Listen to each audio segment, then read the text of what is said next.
오늘 우리에게 주시는 말씀 다니엘서 8장 9절에서 14절 말씀입니다.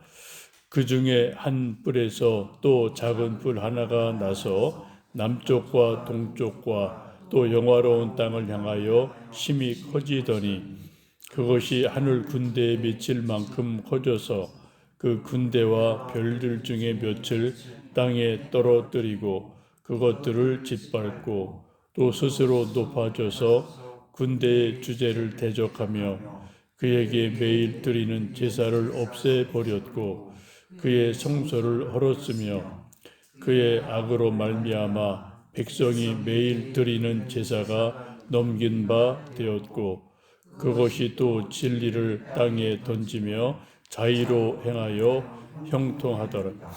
내가 들은즉 한 거룩한 이가 말하더니 다른 거룩한 이가 그 말하는 이에게 묻되 환상에 나타난 바 매일 드리는 제사와 망하게 하는 죄악에 대한 일과 성소와 백성이 내준 바 되며 짓밟힐 일이 어느 때까지 이를꼬 하며 그가 내게 이르되 2300 주야까지니 그 때에 성소가 정결하게 되리라 하였느니라. 아멘. 네, 다니엘서 8장에서는 앞부분 보신 것처럼 숫양 환상과 숫염소 환상이 등장을 합니다. 나중에 등장한 숫염소가 숫양을 쳐서 이기게 되죠. 이 숫염소는 발이 보이지 않을 정도로 아주 빠르고 강력해서 숫양을 바로 이기게 됐다고 말씀합니다. 이 숫염소는 알렉산더 대왕을 상징을 합니다. 8절에 보시면 숫염소가 강대해지다가 갑자기 큰 뿔이 꺾이고 현저한 또 작은 4개의 뿔이 하늘 사방을 향해서 나게 됩니다. 이것은 알렉산더 대왕이 갑작스럽게 죽고 그 후에 그리스 제국이 4개의 나라로 분할된다라는 것을 나타내는 말씀이죠. 근데 9절에 보시면 또 계속 이어서 또 다른 환상이 등장을 합니다.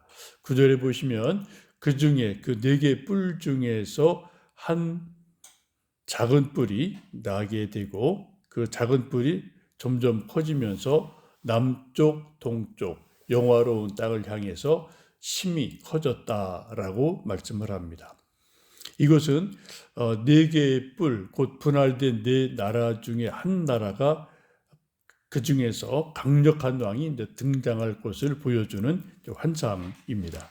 이 작은 뿔은 결국은 많은 성경학자들은 해석하기를 안티오코스 4세로 보게 됩니다. 왜 이 안티오코스 4세를 작은 뿔로 성경에서 환상 중에 보여주셨나? 그 이유는 안티오코스 4세는 맏아들 왕자가 아닙니다. 소위 세자가 아닌 거죠. 그래서 아버지 부왕이 죽자 형이 왕이 됩니다. 근데 형이 바로 죽어요. 그래서 그 다음에 형의 아들인 조카가 어린 나이에 왕이 됩니다. 그래서 삼촌이니 안티오코스 4세가 조카를 죽이고 왕이 됩니다. 그리고 왕이 된 후에 나름대로 강력한 왕이 돼서 동쪽 페르시아를 정복하고 남쪽 이집트를 정복하고 영화로운 땅으로 표현된 팔레스틴, 예루살렘을 정복하는 강력한 왕이 됩니다. 우리 조선의 역사와 좀 비슷한 곳이 있죠. 어린 조카 단종을 수양대군이 죽이고 왕이 돼서 세조가 되는데 세조도 나름대로 아주 강력한 왕권을 행사했던 왕이고 또 나름 이런저런 정치를 했던 그런 왕이지 않습니까?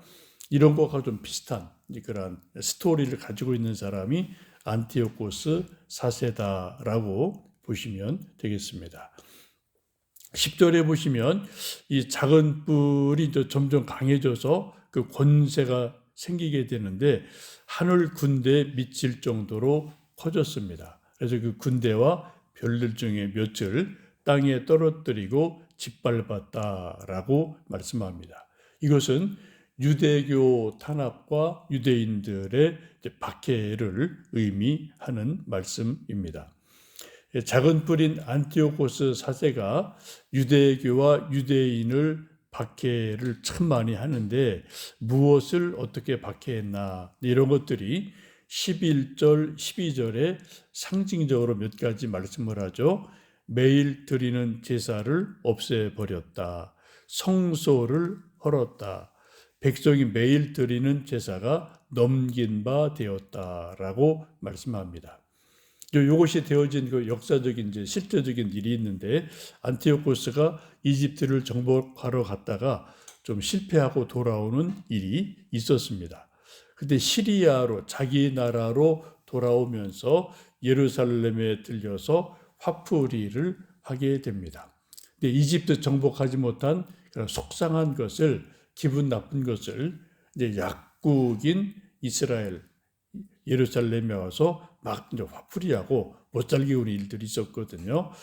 우리 속담에 종로에서 뺨 맞고 한강에 가서 눈 흘긴다는 것처럼 이집트가 그때 뭐 아주 강대국이니까 거기 정복 못하고 수치를 당하고 돌아오다가 약한 예루살렘을 괴롭히는 일이 일어나게 됩니다.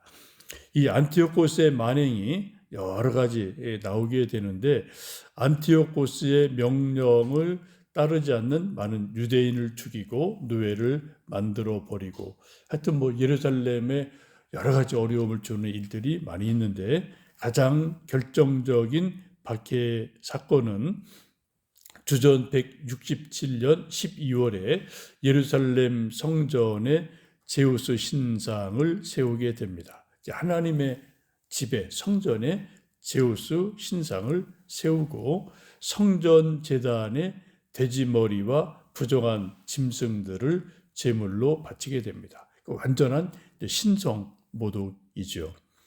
또 유대인의 절기와 종교 행사를 금지시킵니다.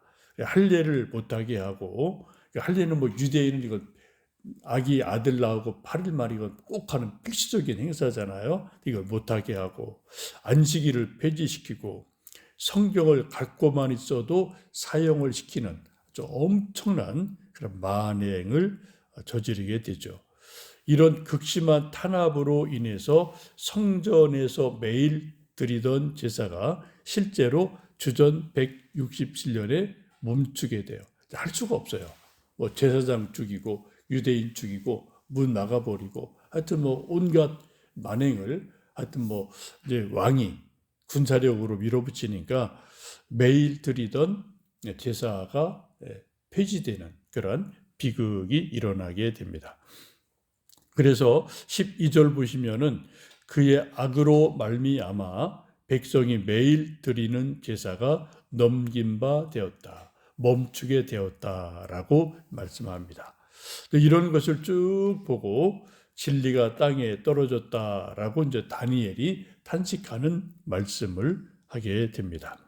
이런 어려운 것을 쭉 말씀하시다가 13절, 14절 보시면은 거룩한 이가 묻기를 매일 드리는 제사와 망하게 하는 죄악에 대한 일과 성소와 백성이 내준 바 되며 짓밟히는 일이 어느 때까지 이를꼬라고 탄식하며 질문합니다. 곧 이런 안티오코스 사세의 박해가 얼마나 길게 가겠느냐라고 탄식하며 질문을 하게 되죠. 근데 그 답이 14절에 그가 내게 이르되 2300주야까지니 그때 청소가 정결하게 되리라 하였느니라고 말씀을 합니다. 여기 이제 2300일이라는 특정한 날짜가 나오게 돼요. 13절에 이런 박해가 언제 어느 때까지 이를꼬 이 박해가 얼마나 길게 가겠느냐라고 질문하시는 것에 대해서 그 기간이 2300주야입니다 라고 말씀하는데 이 2300주야는 두 가지 해석이 있습니다. 하나는 2300일로 보는 견해가 있고 두 번째 견해는 2300일의 밤낮이니까 요거 이제 반반 나누면 1150일 낮, 1150일 밤 하면 요거는 이제 낮밤을 이게 하루로 두 개로 보면은 즉 1150일이 되죠. 이 두 가지 견해 가운데 많은 성경학자들은 후자를 더 선호하고 좀 그것이 아닐까라고 해석을 하게 됩니다. 그래서 안티오코스 4세가 유대교를 박해한 기간이 대략 1150일이다라고 보는 거죠. 이것을 역사적인 사건과 다시 한번 우리가 우리 이제 후대에 사니까 후대에서 쭉 안티오코스 4세의 여러 가지 일들을 다시 한번 뒤돌아보면 이렇게 좀 해석이 되는 겁니다. 안티오코스 4세가 유대인 박해의 결정적인 사건은 아까 말씀드린 것처럼 주전 167년 12월에 예루살렘 성전에 올라가서 제우스 신상을 세웁니다. 그리고 돼지 머리를 올려놓고 신성 모독하는 일이 아주 본격적인 탄압이 주전 167년 12월에 일어나게 돼요. 근데 이런 것이 막 박해가 일어나고 성전을 모독하니까 유대인들도 참을 수가 없죠. 뭐 반발하고 저항하고 뭐 크고 작은 다툼이 계속 일어나다가 결국은 마카비 형제라는 그 몇몇 지도자들이 나와서 마카비라는 사람을 중심으로 반란이 일어나게 되고 전연전이 일어나고 그래서 결국은 유대인들이 안티오코스 군대를 물리치는 일이 일어납니다.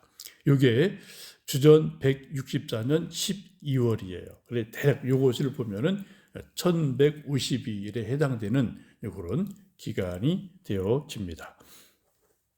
우리가 신약 성경 요한복음 10장을 읽어보시면 예수님께서 수전절에 예루살렘에서 말씀을 가르치셨다라는 말씀이 나와요.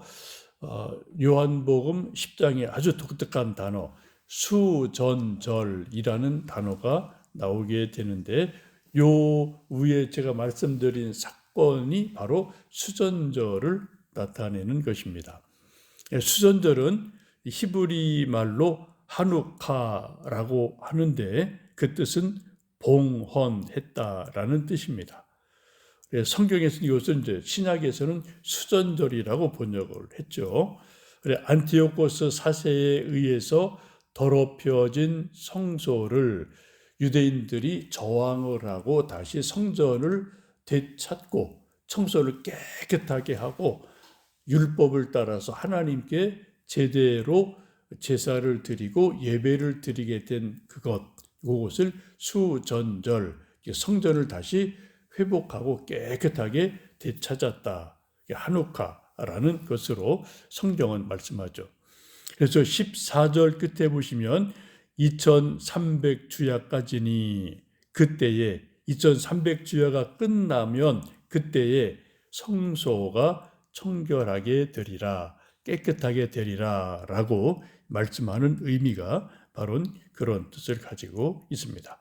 예수님도 이것을 알고 계세요. 예수님 탄생 약 160년 어전에 되어진 일이니까 예수님도 이건 뭐 유대인의 전통 속에서 성장 가서 예수님도 이제 12살 되셨을 때 가서 뭐 예배드리고 또 랍비들 만나서 대화하고 이런 것들이 또 성경에 기록되지 않습니까? 그래서 이런 유대교의 쭉 전통 흐름을 나름대로 예수님도 알고 계셔서 수전절 때에 예루살렘 올라가셔서 말씀을 가르치신 일이 있다라고 요한복음 10장이 말씀을 하죠. 우리가 고린도전서 3장을 보시면 너희는 너희가 하나님의 성전인 것과 하나님의 성령이 너희 안에 계시는 것을 알지 못하느냐라고 사도 바울께서 말씀을 합니다.